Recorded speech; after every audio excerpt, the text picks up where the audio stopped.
अशोक गहलोत के इन 5 साल के कार्यकाल में लोकेश के अलावा उनके पावरफुल ओएसडीज भी बड़ी चर्चा में रहे हैं। उसके बारे में आप कुछ कहना चर्चा में रहते हैं। कोई चीफ मिनिस्टर होता है तो पावर क्या होता है, ओएसडी के थ्रू ही कम्युनिकेट होती है, थ्रू फ्लो करती है, तो चर्चा में आते हैं। चाहे राजस्थान का मामला हो, चाहे मध्य प्रदेश मामला हो। ओएसडी देखें तो एक देवाराम है वहाँ पे, सुलझे व्यक्ति हैं। कुछ लोग खिलाफ हो सकते हैं, लेकिन मैंने उन्हें हमेशा रचनात्मक पाया। वहाँ पे जो है कोई इस तरह का इशू नहीं है। अब बाकी तो मुख्यमंत्री होता है, सब तरह काम आपको करने पड़ते हैं। जो चीफ मिनिस्टर कहता है वो आदमी करता है।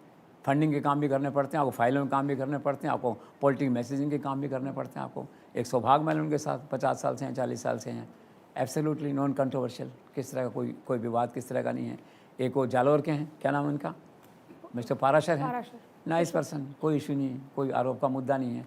एक हायर लेवल पे अगर हम थोड़ा ऊपर जाते हैं, मीडिया में जाते हैं, तो अनुराग थे वाजपेयी, एब्सोल्युटली नॉन पॉलिटिकल। कोई उनका ठीक है विज्ञापन किसको देने किसको नहीं देने। ओएसडी में जो है एक उनके सीनियर ओएसडी कह दो, सेक्रेटरी कह दो, या उनके वेल विशर कह दो, धीरज श्रीवास्तव आईएएस ऑफिसर हैं, दैट वे जो है अभी उन्होंने रिटायरमेंट लिया है।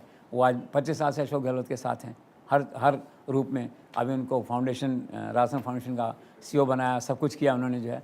वो बहुत डिसेंट आदमी, डिग्निफाइड है, कभी उनकी कोई शिकायत आज तक ही नहीं आई। ये अलग बात है कि गहलोत के साथ 25 साल रहने के बाद भी और 20 साल गांधी परिवार के साथ रहने के बावजूद भी आज उनके पास न जयपुर में न दिल्ली में घर ही नहीं है। वो तो एक अलग एस्पेक्ट है। तो अशोक गहलोत की जो ओएसडीज़ की बात हम अगर करते हैं तो घूम फिर क्या है, पॉलिटिकल जो काम है इस तरह का वो देवाराम करते थे वहाँ पे जो है। तो नेचुरली फिर क्या होता है, पक्ष प्रतिपक्ष सब तरह के लोग आते हैं। और एक ओएसडी जो सबसे शक्तिमान था, जिसकी आलोचना भी होती है, वो इन सबसे हटके था, वो है शशि नाम है उसका, शशि शर्मा और समथिंग जो है। Basically he is a liaison man.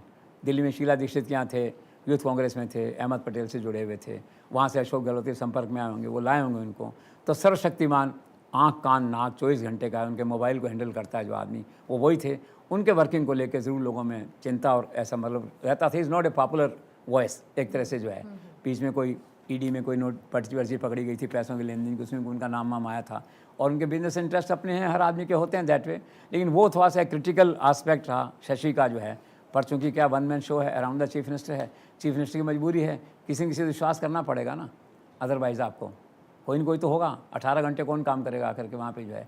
तो ओएसडीज के अंदर क्या है, शशि की बात आप कर सकते हैं, थोड़ा क्रिटिकल, थोड़ा बहुत देवाराम की कर सकते हैं बाई सेक्शन ऑफ ग्रुप। बाकी by and large they are good people.